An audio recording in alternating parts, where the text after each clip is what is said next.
Oh yeah, I'm ready. I would like to say thank you for this opportunity and say hello to everybody there. Thank you for being here today. This piece that I'm going to read today, it's the last chapter of my last novel called Escárnio in Portuguese. This book already was published in Portugal in 2020. As I said, this is the last chapter. I hope that it's you must take attention in order to protect the kids there. If necessary, after my reading, please try to explain that this is fiction, not reality. We have to protect the kids. I get information that there is kids in the room. Thank you. I think most have gone. Okay.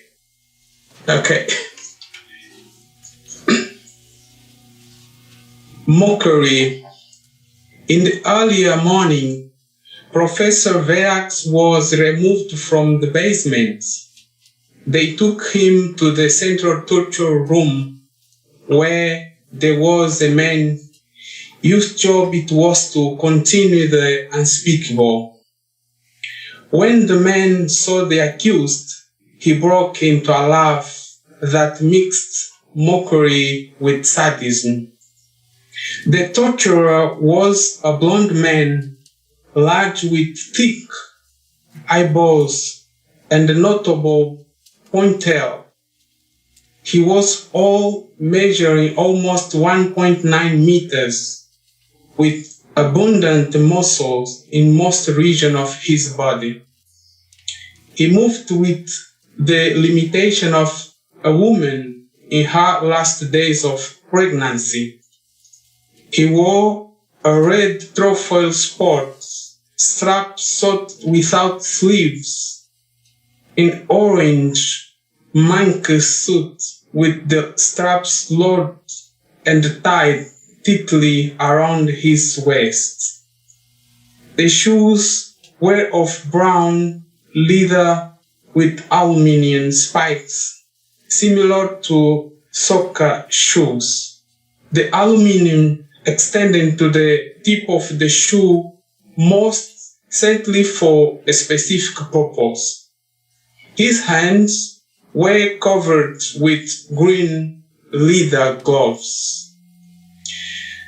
The torture room was enormous.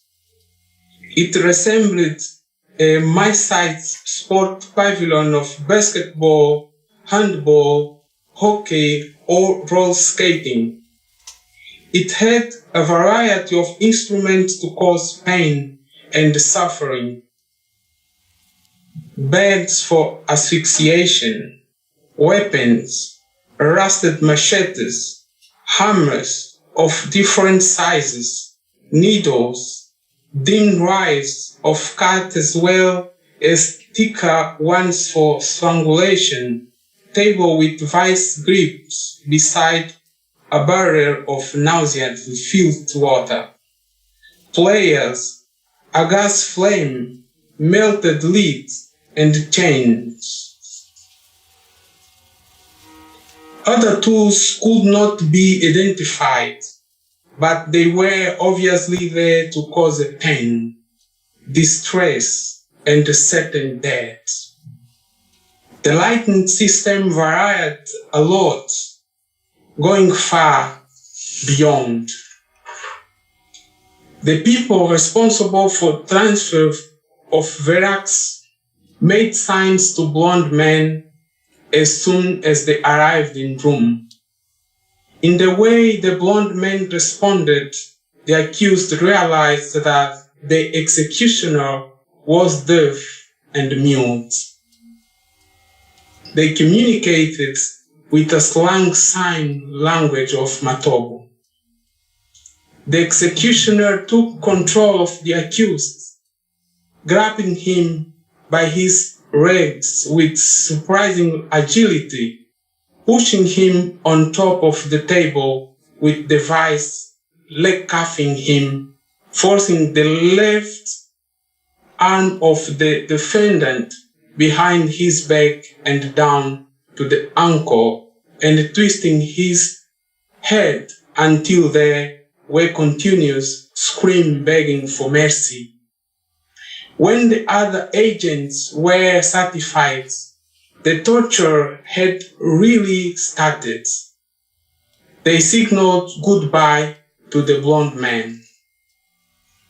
At that moment, the accused asked, "Why have I been put in a female cell?" They replied, "Because Shimamanda said that we are all feminists. Furthermore," said the agent, "she is one of your causes." "So, what is the relevance of the matter at this moment?" said other agent. The thought came to Verax. These ignoramus understandings nothing of feminism, its philosophy or its practice. And he asked them, "When does my sentence start?" The agent looked at him, realizing that he knew nothing. They answered in unison, "The judgment is this one," and they left the room. The blonde man continued to torture Verax, first twisting his head and then grabbing his ankle.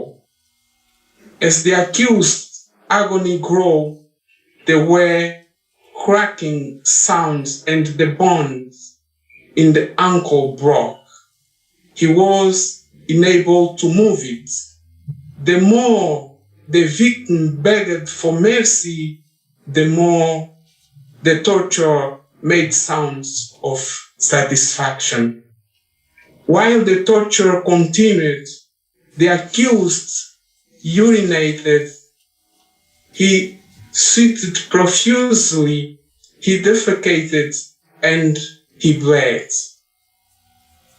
Then the blonde man picked up a pair of pliers and took his time removing the accused professor's teeth and fingernails. Finally, the torturer picked up a Kalashnikov rifle and jammed the barrel up Verax's nose and then his ass. The torture continued. He removed all of Professor Verax's clothing, soaked him with water and hung him from a beam, as if the professor wanted to sheep ups to build up his biceps and shoulder muscles. He tied a cord on a barrel with 10 kilos of sand and set it below Verax between his legs.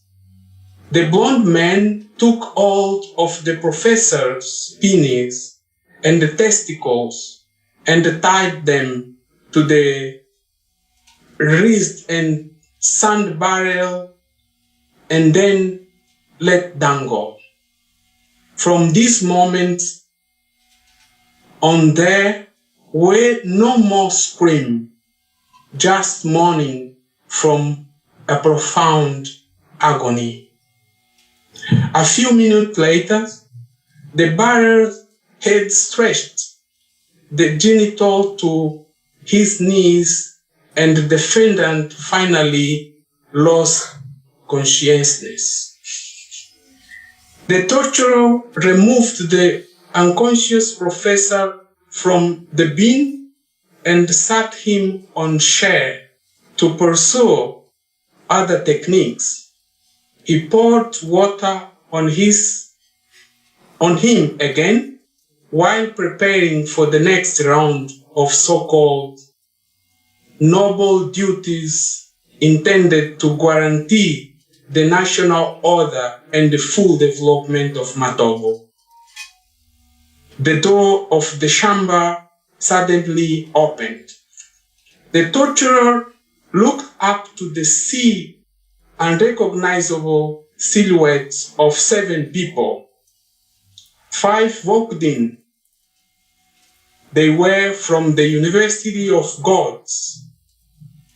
The professor, the oppressed dean, the chief of department where Verax taught, a student that the professor saw in the supermarket, and the psychologist Hans, and a female student whose death and funeral had been celebrated. Her death had been attributed to Verax, and that is why he had to pay for his crimes. All were silent as they approached the defendant. All, with the exception of students from the supermarket, had strength face. They looked at the accused with a feeling of triumph, a sentiment of duty accomplished and confirmation of what was achieved. Yet, the student from the supermarket seemed to be fearful and overwhelming by a sense of guilt. If you could hear me at this hour, my dear professor, I don't agree with any of these. I always like you and your work, he thought. The undaunted butcher, however, was like a dog watching TV. He didn't know what to say to the intruders. Someone pushed by the others at the front door. Verax's girlfriend came tumbling in handcuffed and with a burlap bag covering her face to the neck. The dean put his hand in his pocket, took out a small key and opened the handcuffs. With her hands free, the woman quickly removed the burlap bag that was suffocating her. Zonza, a zombie uncoordinated in the human world, closed her eyes for a moment, confused by all the lights. She squeezed her eyelids with her hands over her face. Testing her vision, she closed her eyelids again and opened them to see Verax nearby. She shouted, "My love," went to him and kissed him with anguish and anxious longing and tears. She quickly placed her ear against his chest to see if he was alive or dead. She placed her hand on his Adam apple, remembering that was not the right place. Then she saw the boyfriend open his mouth slowly. The right eye was badly bruised, but it tried to open. With great satisfaction, she placed her ear very close to his mouth to listen to the words he said with great difficulty, broken by hiccups. "I always knew the bad ones would win. If you ask why I fought, I will tell you that my fight was to find my peace. only my own interior peace, and to act ethically. It had nothing to do with victory. I never fought with any motive or against any external cohesion. I fought because I profoundly believe that I am right, and the values that I defended are right. They are the beauty that goes beyond time, culture, and geography. Although these kiss us may get a bit of commiseration from me, much more than I feel mockery. The professor was unable to continue. Thank you very much for your attention today. Thank you.